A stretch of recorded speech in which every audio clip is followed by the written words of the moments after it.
جی ہمارے ساتھ موجود ہیں فاروق ستار جو MQM کے سینئر رہنما ہیں. سر ہم دیکھتے ہیں کراچی میں ثانیہ گل پلازا ہوا ہے, اس کے بعد ہم نے سیاست میں دیکھا کہ وہاں کی سیاست میں بھی بیان بازی جو ہے اس کا بھی ایک نیا سلسلہ شروع ہو گیا ہے. تو آپ اس پورے جو ثانیہ کو ہے وہ کس طرح دیکھتے ہیں؟ ابتدائی جو رپورٹ تحقیقاتی آئی ہے وہ بھی مسترد کر دی گئی ہے, تو اس پورے واقعے کو آپ کس طرح دیکھتے ہیں؟ اگر بے حسی اور ہٹ دھرمی اور خود کو عقل کل سمجھنا اور اس میں آپ کتنی غلطیاں کریں آپ یہ سمجھیں کہ آپ کو استثناء ملا ہوا ہے, تو یہ آپ کی خوش فہمی دور ہو جانی چاہیے ثانیہ گل پلازا کے بعد کہ اب کراچی کے عوام کے صبر کا پیمانہ لبریز ہو گیا.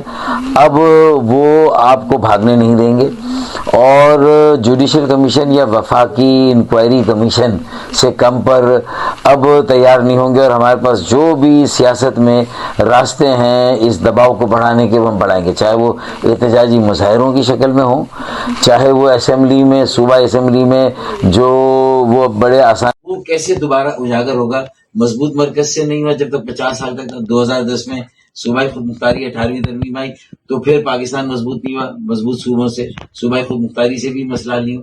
تو اب 2-3 چیزیں ہیں سامنے آ رہی ہے کہ بھئی یا تو نئے انتظامی یونٹ سے نئے صوبے بننے چاہیے. ہر صوبے میں 6.5-7 کروڑ کی آبادی ہے سندھ کی, تو اب اس میں کہ اتنی بڑی آبادی کا ایک صوبہ ایک وزیر اعلیٰ نہیں چلا سکتا. ہم تو ان کا بوجھ کم کرنا چاہتے ہیں. نئے صوبے انتظامی یونٹس کا بننا جو ہے وہ کوئی جغرافی کی تقسیم نہیں, یہ اختیارات کی تقسیم ہے, وسائل کی تقسیم ہے, تمہاری ذمہ داری کی تقسیم ہے, تمہارے بوجھ کی تقسیم ہے, تمہارے لیے آسانی کر, یا پھر میئر حضرات کو اور منتخب جو مقامی کونسل ہے ان کو سارا اختیار دے دیں, آسانی کر, یا پھر میئر حضرات کو اور منتخب جو مقامی کونسل ہے ان کو سارا اختیار دے دیں, یا ان کو دے دیں 140A میں, تو انتظامی یونٹس ہو گئے, صوبے ہو گئے, یہ 140 ہے. اور جو تیسرا آپشن ہے وہ ہے پھر صرف کراچی کا ہے. چلو فی الحال تو کراچی کو کوئی موقع دیں. یہ جو کھڈر بنا ہوا ہے جو کہ موئنجو دورو سے بھی ہرپا سے بھی قدیم شہر لگتا ہے, 4 کروڑ زندہ انسانوں کے ساتھ, جو کہ کیسے گزارا کر رہا ہے, اور جو وہاں کی سڑکیں ابلتے گٹر جو پانی کے رسا, یہ ساری چیزوں کو دیکھیں تو ان ساری چیزوں کو لے کر اب فیصلے کی گھڑی آ گئی ہے. اب پیپلز پارٹی ان جو یہ جو آپشنز آ رہے ہیں سولوشنز, پیپلز پارٹی کو کچھ نہ کچھ اس میں ماننا ہوگا. اب یہ بکرے کی ماں اتنی آسانی سے بچ کے نہیں جا سکتی, وہ چھری کے نیچے آ گئی ہے. سر اپنے سندھ کے اتنے جو ایسے خستہ حالی آپ نے بتائی ہے, لیکن ہم نے دیکھا ہے کہ ثانیہ گل پلازا سے پہلے بلاول بھٹو نے سندھ کی پوری کارکردگی پہ ایک رپورٹ, انہوں نے بہت بڑا ایونٹ کروایا وفاق میں, تو انہوں نے کارکردگی جو بتائی ہے, تو آپ ان کی وہ جو انہوں نے کارکردگی سندھ کی بتائی ہے اس سے کتنا متفق ہے؟ جو انہوں نے تمام بتایا کہ ہم نے یہ پچھلے سالوں میں کیا, تو اس سے آپ کتنا متفق ہیں؟ اگر ان کی وہ رپورٹ صحیح ہوتی اور حقائق پر بیس ہوتی اور انہوں نے ایسا واقعی کیا تھا, تو یہ جو ثانیہ گل پلازا میں آگ لگی ہے نا, یہ 4 سے 6 گھنٹے میں بجھائی جا سکتی تھی.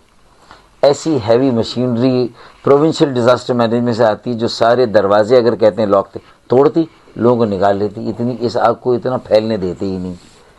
اور یہ خود آصف علی زرداری صاحب, چلے ان کو میں نام لیتا, وزیر اعلیٰ قوم کار کو فون کرتے کہتے کہ مجھے 6 گھنٹے کے لیے آپ کے سارے سنارکلز جو کہ گورنر سندھ نے یہ کام کیا, انہوں نے نہیں کیا یہ کام. تو دیواریں توڑتے, دروازے توڑتے, لوگوں کو باہر نکال دیتے اور 4 سے 6 گھنٹے میں آگ بجھا دیتے.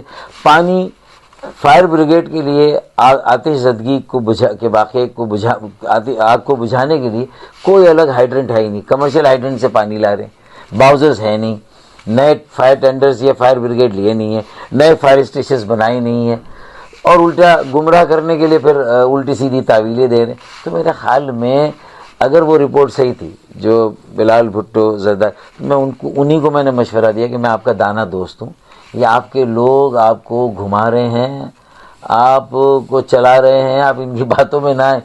یہ 18 سال کا جو ان کا دور ہے نا مطلوق العنانی اور عاقبت, یہ کراچی کو تو اس نے ڈبو دیا. اب کراچی اگر اب دوبارہ نہیں اٹھا تو پھر یہ ملک ڈوبے گا. کراچی ملک کو بچانا ہے تو کراچی کو بچانا ہوگا, تو کراچی ڈوب گیا, تباہ ہو گیا, ملک تباہی کے دہانے پر ہے, پیپلز پارٹی بھی تباہ ہوگی. اگر بلاول بھٹو زرداری نے یہ نہیں دیکھا اور چیف منسٹر سے استعفیٰ نہیں لیا, ہم مطالبہ کرتے ہیں چیف منسٹر استعفیٰ دے, ہم مطالبہ کرتے ہیں میئر کراچی استعفیٰ دے. ان 2 اشخاص سے اگر استعفیٰ نہیں لیا تو پیپلز پارٹی فارغ ہے. سر ابھی آپ نے ذکر کیا کہ صوبوں سے بوجھ کم ہونا چاہیے, تو یہ اشارتاً یہ ہے کہ 28ویں ترمیم کی جانب مطلب اشارہ ہے.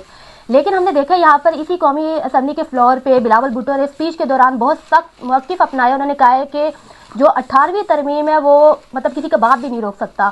تو آپ کو کیا لگتا ہے کہ آپ جس طرح بتا رہے ہیں کہ اب عوام جو ہے وہ بھی پریشر بلڈ کرے گی, آپ جماعتوں کی جانب سے بھی مطلب پریشر بلڈ کیا جا رہا ہے, تو آپ کو کیا لگتا ہے کہ پیپلز پارٹی اس نتیجے پر پہنچ جائے گی کہ جو 18ویں ترمیم ہے اس کو ریورس کیا جائے؟ میرے خیال میں نے کہا نا کہ ان کے گرد گھیرا تنگ ہو گیا ہے. حالات نے کیا, ان کی غلطیوں نے کیا, انہوں نے خود اپنے آپ کو دیوار سے لگایا اور صرف یہ سمجھے کہ وہی ہیں, باقی کسی کا وجود ہی نہیں ہے. اور 18 سال کی ان کی کارکردگی گل پلازا سے بالکل ایکسپوز ہو گئی, صرف ایک ڈپارٹمنٹ, فائر ڈپارٹمنٹ کی اور پروونشل ڈیزاسٹر مینجمنٹ کی. تو سی ایم سے استعفیٰ بنتا ہے اور میئر کراچی سے. جتنی جلدی وہ استعفیٰ دیں گے پیپلز پارٹی پر جو غلطیوں کا بوجھ کم ہوگا اور پیپلز پارٹی کو ایک فریش موقع ملے گا اگلے صوبائی اور قومی اسمبلی کے انتخابات سے پہلے سنبھلنے کا. یہ ایک دانہ دوست کا مشورہ ہے. اللہ کرے کہ بلال بھٹو زرداری مان لے. اگر یہ والی بات میری مان لیں گے تو ان تینوں میں سے بھی ایک بات مان کر وہ اپنے ہی بوجھ کو کم کریں گے. لاڑکانہ کے میئر کو کام کرنے دینا, وزیر اعلیٰ ہی لاڑکانہ میں کام کرے گا, نواب شاہ میں بھی. ارے 30 ضلع ہیں آپ کے, 30 ضلعوں کے 30 میئر کو اختیارات دے دیں. یہ ہے ساری بات. تو میرے خیال میں اب ماننی پڑے گی, اب ان کے پاس بچ کے نکلنے کا راستہ نہیں ہے. جی بقول جو فاروق ستار کے انہوں نے ایڈوائس بھی بلاول بھٹو کو دی ہے کہ اگر وہ اپنا سندھ حکومت کو بچانا چاہتے ہیں تو کچھ ایسی عام شخصیات ہیں ان سے مطالبہ کریں کہ وہ استعفیٰ دیں. دوسرا یہ کہ 18ویں ترمیم کا انہوں نے ذکر کیا ہے جو کہ ریورس کرنا پیپلز پارٹی کا بہت ایک اسٹرانگ موقف ہے کہ وہ اس کو ریورس نہیں کر سکتے. ہم نے دیکھا کہ 26ویں ترمیم بھی منظور کر لی گئی, 27ویں بھی کر لی گئی, اب 28ویں ہے جس میں یہ بھی کہا جا رہا ہے کہ جو 18ویں ترمیم ہے اس کو ریورس کیا جائے. لیکن پیپلز پارٹی کا اس پہ بہت اسٹرانگ موقف ہے. اب دیکھنا یہ ہے کہ آنے والی جو 28ویں ترمیم ہے اس میں کیا پیپلز پارٹی جو ہے 26ویں 27ویں کی طرح کیا 28ویں میں بھی کمپرومائز کر پائے گی. جی